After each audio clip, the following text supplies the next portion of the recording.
Welcome to Responsible AI, the podcast for the AI Forum. We are turning the tables today. I'm Rebecca Staffel, your Responsible AI producer, and today I'm going to interview AI Forum founder Alex Alben. Hi, Alex. Hi, Rebecca. Nice to be with you here today. You get to be the answerer instead of the questioner today.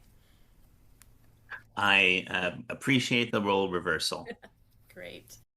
So, Alex, recently you gave a presentation to executives at Paramount Pictures about artificial intelligence and its implications for the legal world. Why was it important to address that audience? Well, I was asked to address these executives at the invitation of somebody who I know in the marketing area in Paramount. And this group gets together every month to talk about salient issues that are affecting the media industry. And a lot of what I've been exploring lately in artificial intelligence and other issues is having a dramatic impact on the media industry.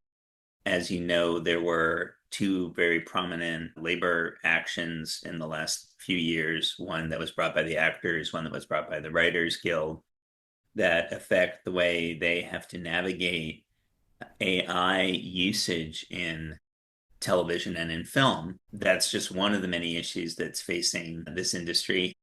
And of course, these are professionals who are trained in their discipline. They have very specific skills relating to motion picture production and entertainment and animation. And yet, when a new technology comes around, such as AI, they recognize that they need to come up to speed pretty quickly on how that technology might affect their business. In that context, they invited me to come and share some thoughts with them on what I'm seeing in the AI industry and how it is affecting businesses in general and the entertainment industry in specific. Fantastic. And sometimes I think folks are reading the papers, but maybe not diving in as deeply, and how great for you to bring that to them.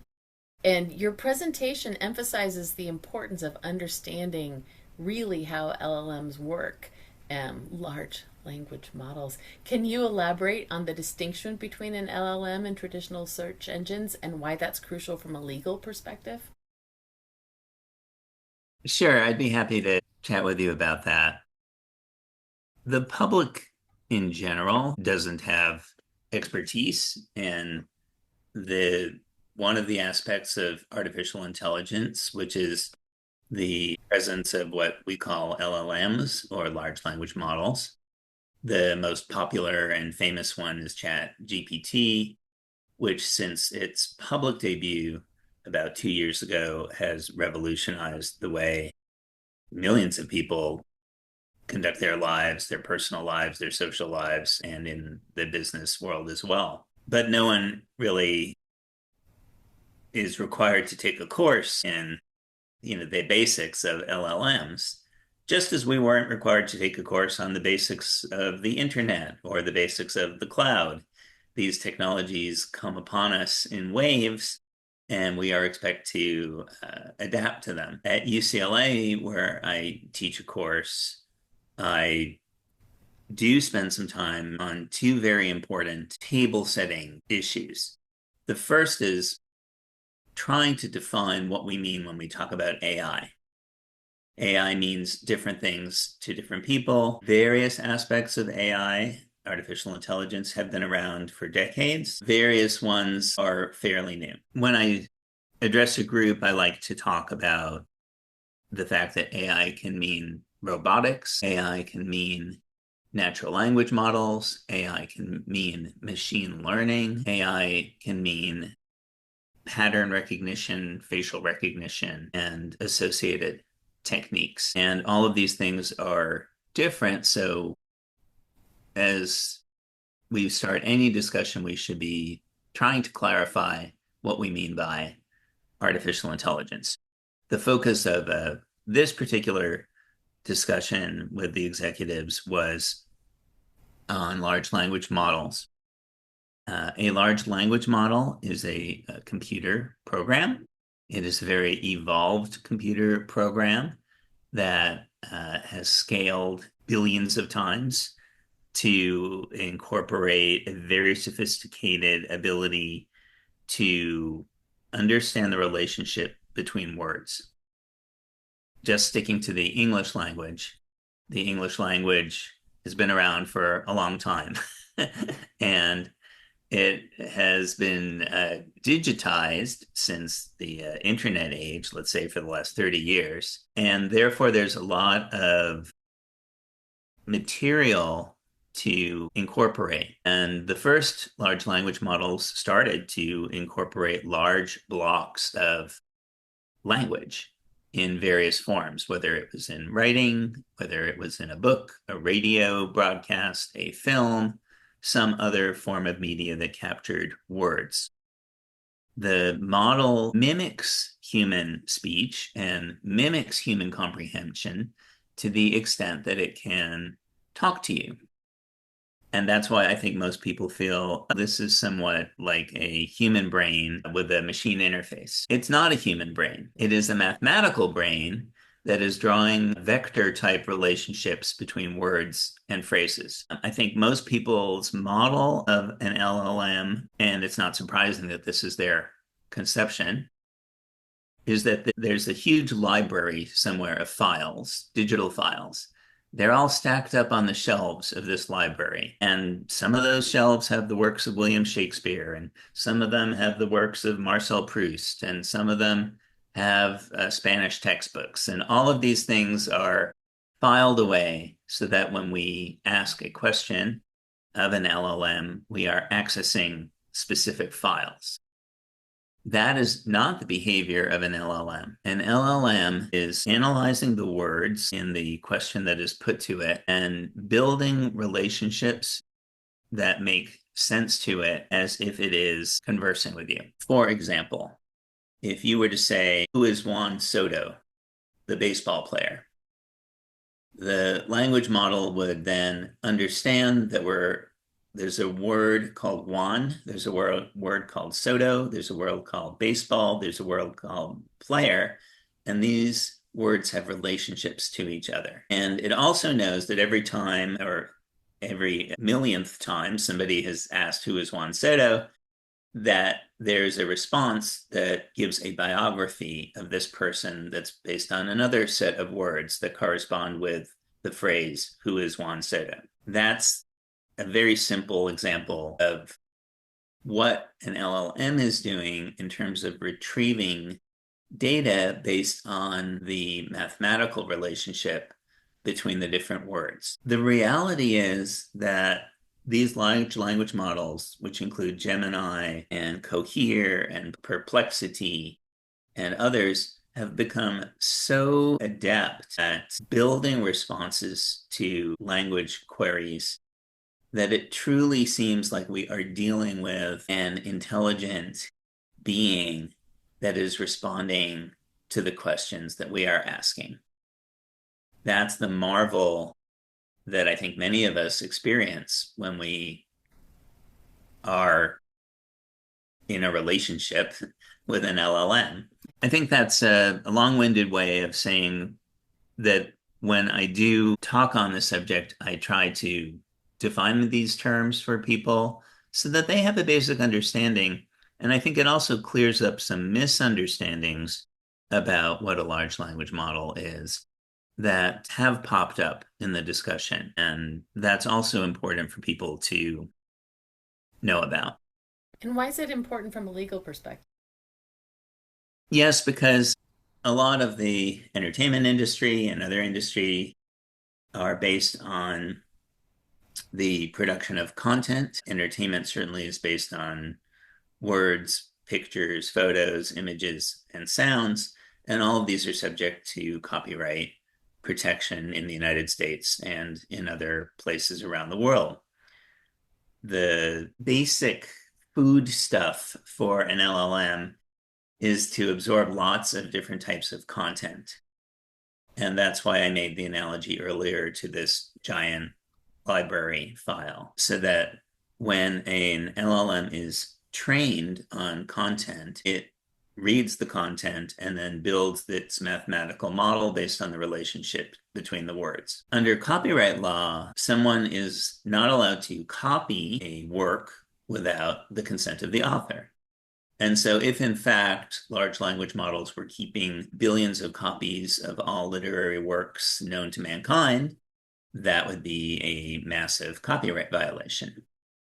But that is not the behavior of the computer program. The computer program, as I said, is building this very complex mathematical model. The content industry, particularly newspapers, seem to believe that based on certain queries of an LLM, the LLM will generate an answer that might incorporate so much of a copyrighted work that there is an unauthorized copy being made. There's a suit pending right now from the New York Times against Google and OpenAI and others that make claims along these lines. There was a lawsuit that was just disposed of in New York about a month ago, where the judge ruled that the behavior of the large language model was not to make copies of the underlying copyrighted works. And she did not see a reason to hold the LLMs guilty of copyright infringement. The overall point is that this is a very new area of law where we are testing the limits of copyright law and where we are trying to fit what an LLM does into this model of what is a copy and what is an unauthorized copy, and can you use existing copyrighted works to train a mathematical model? These are the fundamental questions that we are all struggling with at the moment. You mentioned in your presentation that AI can perpetuate existing societal biases. Can you give an example of how this might manifest in a legal context and what steps can be taken to mitigate such risks?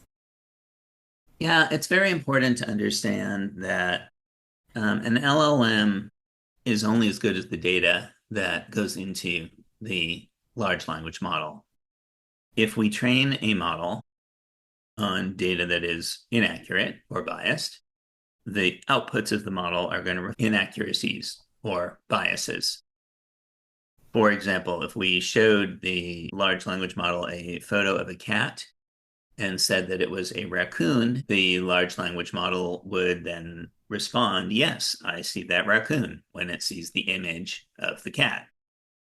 That is inaccurate because the model has been trained poorly on bad data. Because LLMs have absorbed so many vast repositories of written content, spoken content, pictures, we don't exactly know what's inside of them. And that is also a mystery of this new technology. So, given that we don't know what exactly is inside each of these models or what data it has been trained on, I think we do have to assume that the biases that exist in our current society are reflected in the way these models have been trained. I think that the very first step that lawmakers and others have taken wisely is to make sure that we're not making automated decisions based on the machines. Mm-hmm.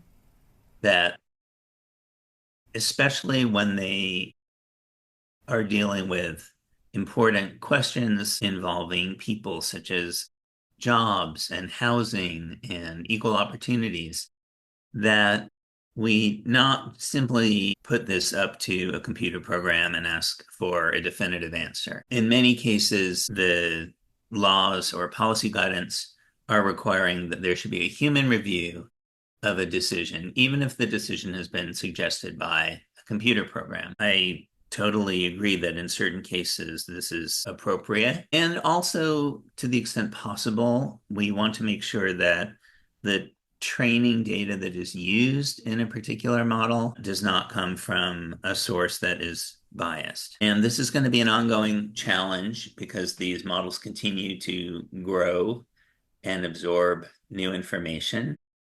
And this is a constant problem that we are going to have where we have to build in some safeguards into the construction of these models.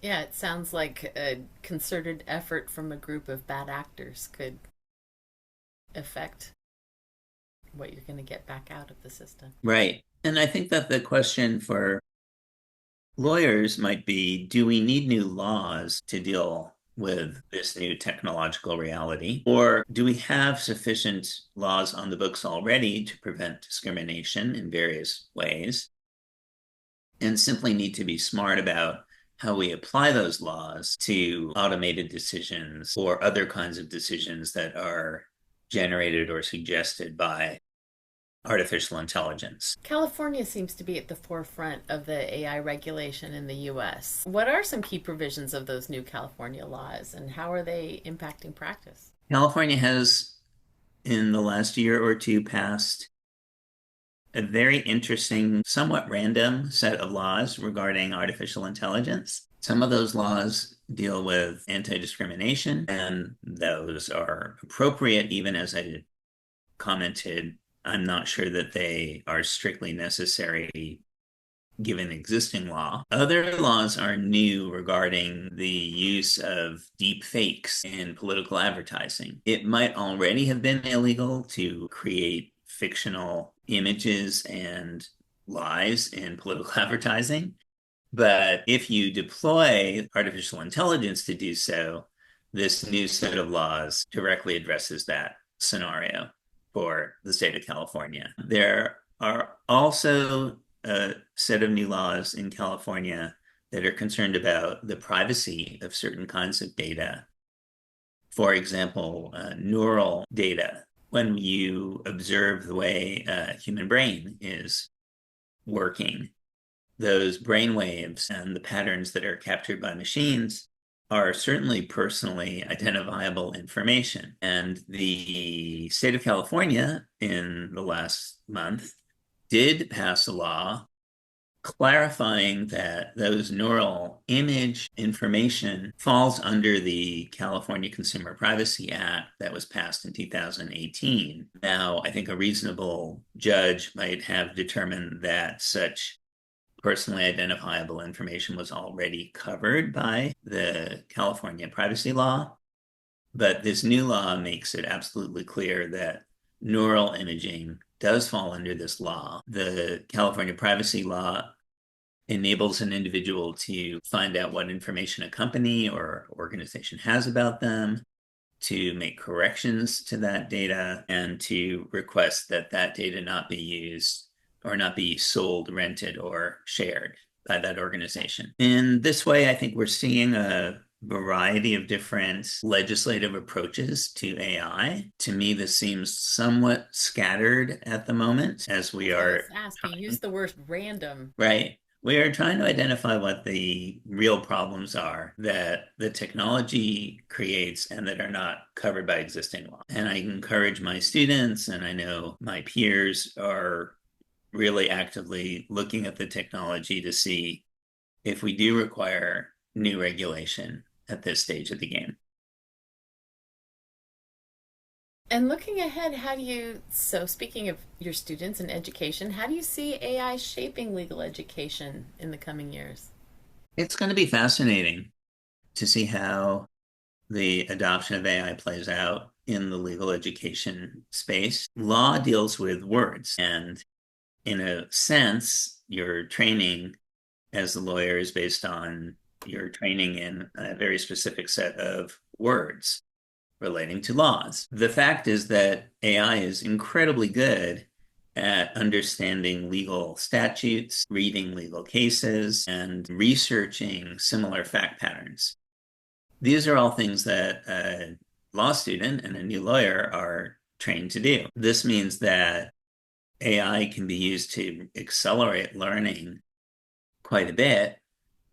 In the old-fashioned analog days, a law student would go to a library and research how many times a case is mentioned in other cases that are in the book. And that task might take minutes or it might take hours. And today, with various legal tools, that process can be done in a matter of seconds. That was the impact of digitization and search.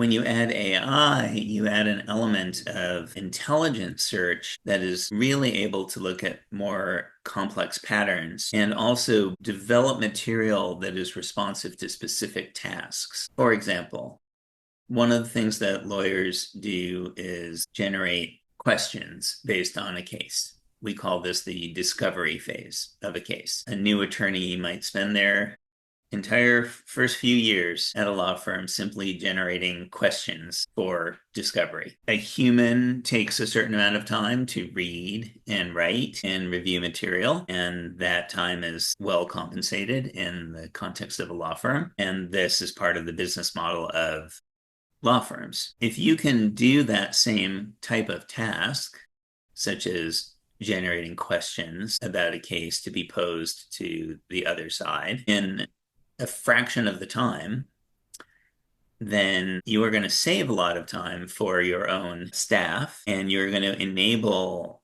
a much faster discovery process. We're already seeing this on the ground in law firms. The tools that are available to attorneys and paralegals and others enable them to generate thousands of different kinds of legal documents in a matter of seconds. And that's revolutionizing the practice of law. Now we have to say, what are the relevant skills that a new lawyer needs in order to navigate this new environment? Do new lawyers need to be trained in the use of LLMs?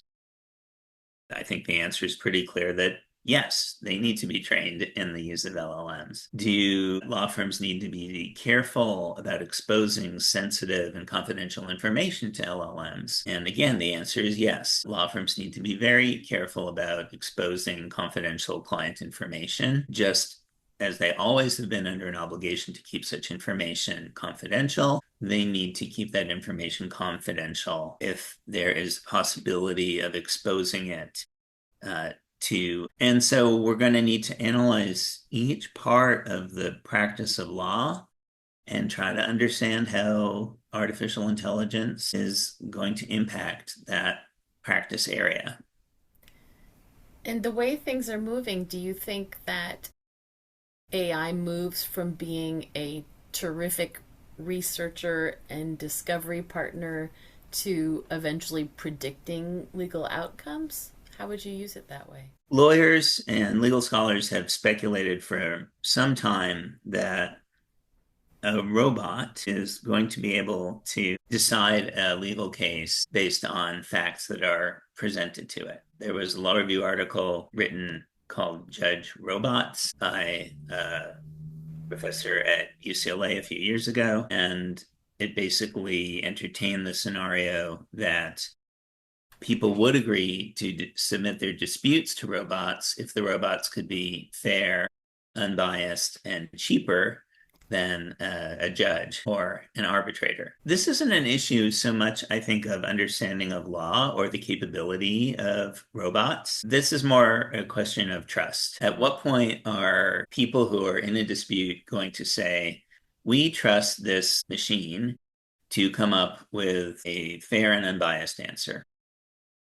And when that level of trust is eventually reached, then for certain kinds of disputes, we will see that people will agree to submit them to the robot for arbitration. I don't think that's going to happen in the immediate future. It certainly should not happen in cases that involve very important aspects of human life, such as family law.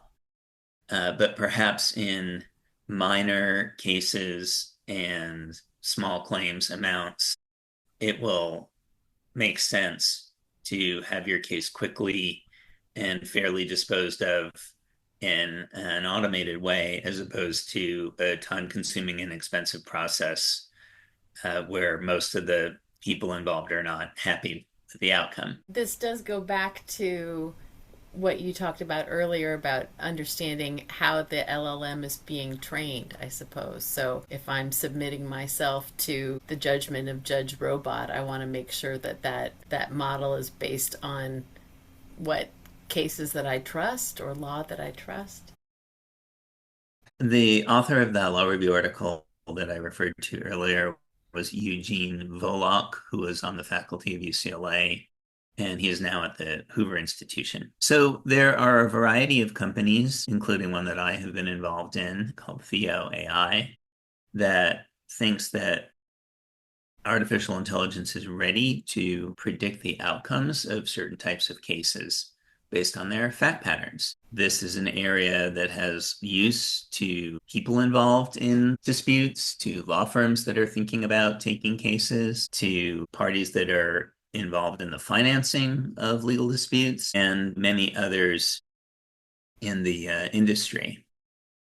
And we're just at the beginning of this process right now. And I think it's a very exciting time to be involved in this field because we are trying to leverage this new technology in a way that I think really makes decisions more data driven and does eliminate human bias from the process. Thank you. So, just to sum up, how did your Paramount executives feel after they heard this? We really had a wide-ranging discussion. People, I think, have a lot of ideas about how to use artificial intelligence in their jobs. These people are creative and know that they can use large language models to generate text, to generate photos, to create marketing materials, to create advertising campaigns. And I think that the thing that most of us are struggling with at the moment is this a tool that's really going to make everybody's life more easy and to make people more productive? Or is this a tool that at some level threatens the job security of people in the creative content industry? My sense is that it's a little bit of both, that there are going to be some jobs that can be replaced by certain types of automated processes in the same way that when computer graphics came along, they ended up replacing hand-drawn graphics. And yet at the same time, we're seeing that many people at very different levels of companies and organizations are embracing these tools because it makes them more productive and allows them to do things that they couldn't do before.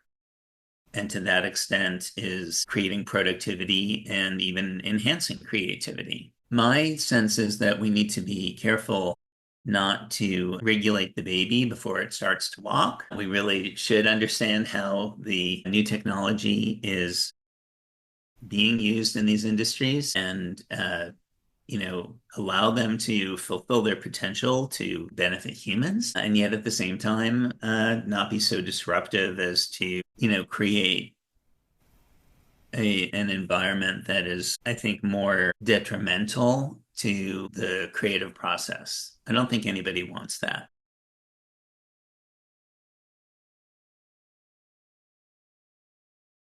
Alben, thank you for joining the Responsible AI podcast. It was fun to put you in the other chair. Rebecca, I really appreciate your questions, and I'm happy to be a guest at the AI Forum, and I encourage others who read this to join us and participate, and we want to hear your views on these topics. Fantastic. Thanks so much.